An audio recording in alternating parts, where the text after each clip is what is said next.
Okay, the next part, universal hashing.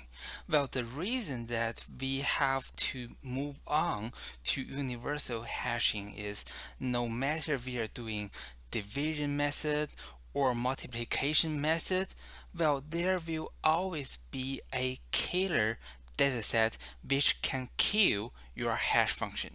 So what do I mean there? Well, the way I'm putting that as a killer dataset. So this is a term that I created by myself, and I think it means exactly what I wanted to say. Killer dataset. So for example, if we have the function k as k mode 10. So we have a hash table with 10 slots, and our hash function is whatever key we have, we are going to return the k mode 10.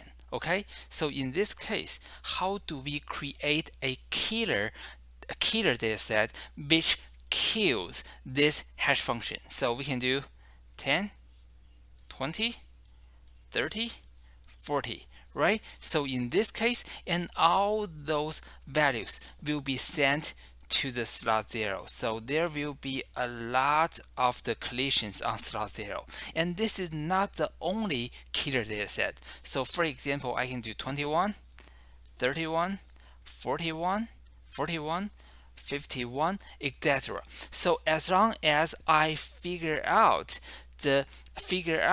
how to attack a hash function, and then I can easily create a killer dataset. I can do this for all the possible divisions. I can do that for all the possible multiplications as well. So as long as there is a fixed hash function, there is always a killer dataset which can kill this hash function and then bring a lot of collisions to the hash table. So you may ask, how can we fix it? How can we prevent our hash table to get killed by a killer dataset? The reason is, well, instead of relying on only one of the hash function, how about we create a lot of the hash functions, and that is a family of hash function. And when we initialize a hash table, and then at that time we pick a hash function, and then we are going to use that hash function in the remainder of the time when we need that. Okay, so instead of relying on only one hash function, we want to rely on a lot of the hash functions, and we pick one of them randomly, and then that is independent to the key we are actually going to store. Okay, so it's guaranteed that on average we are going to have a good performance of the hash table. However, to do that, we do need a family of the hash functions that we can choose from. So this will be the topic we are going to solve very soon. Okay, so well, here's a formal definition of the hash universal hashing.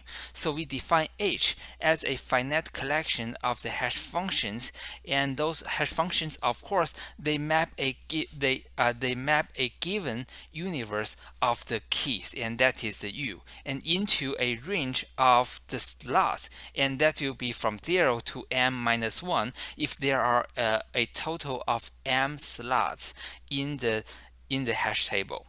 Okay, and H, well, and the next part, well, we ain't gonna take any hash function into the collection. We have to guarantee that for those hash functions, they're good ones. So H is said to be universal if for each pair of the distinct key x and y, and the number of the hash function which is going to cause the collision between x and y is exactly h, the number of the hash functions divided by m. Well, if you don't like this definition, in other words, that is a better definition. That is, if you have just a random x and random y, and then you pick a random hash function from the collection of the functions, and then the collision is going to happen. The probability of the collision to happen should be exactly 1 divided by m. Okay, so if we have this kind of the hash functions, and then we have a collection of the good universal hashing functions. So let me give you a bad example. If we have a function, so function fbat, okay, fbat k is, well, return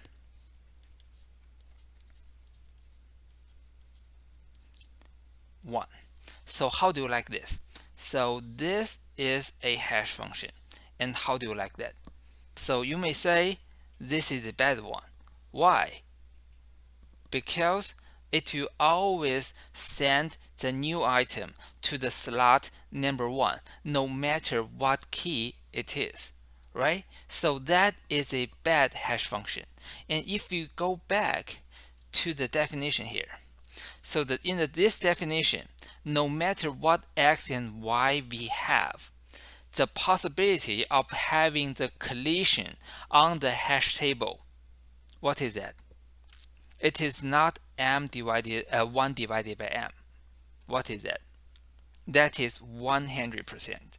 So no matter what kind of x and y we have, well, they are going to have a collision 100% guaranteed. So is that hash function qualified to stay as part of the universal hashing function? The answer is no, right?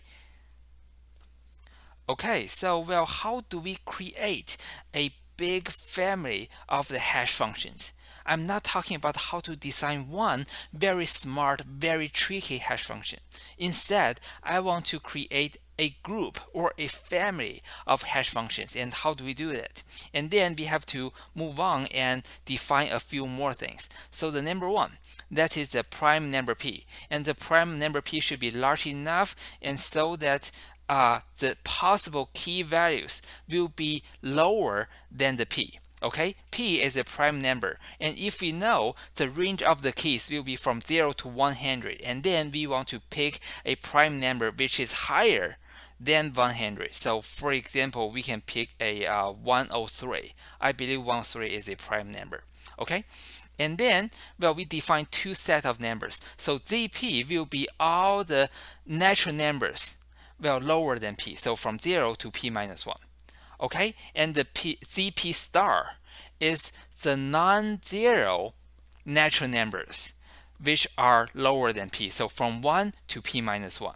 Okay, so after defining that, and then we can define a hash function called HAB.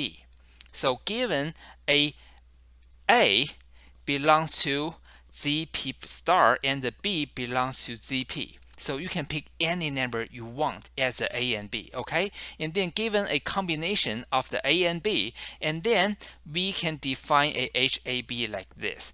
So ak plus b mod p and then mod m. So this will guarantee to return an integer value between 0 and m minus 1. And depending on the different picks of a and b, we will have different hash functions. So using this Python, well, it's guaranteed that we can have a big collection of the hash functions, and they are all good hash functions. They are all universal. And when we initialize a hash function, we randomly pick an a and a b, and that will be the hash function we pick and we use for this scenario. Okay, so this is the idea of the universal hashing. Instead of relying on one very good, very smart, very tricky hash function, we have a collection of reliable hash functions. And when we initialize a hash table, we pick one from this collection. Okay, so this is the idea of the universal hashing, and this is the end of today's lecture.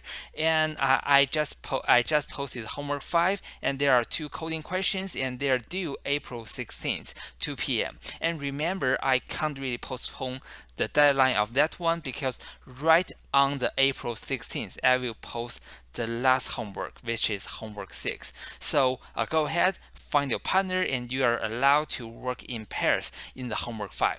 Okay, so good luck, and I will be able to talk to you on my online office hours if you have any questions. Okay, bye.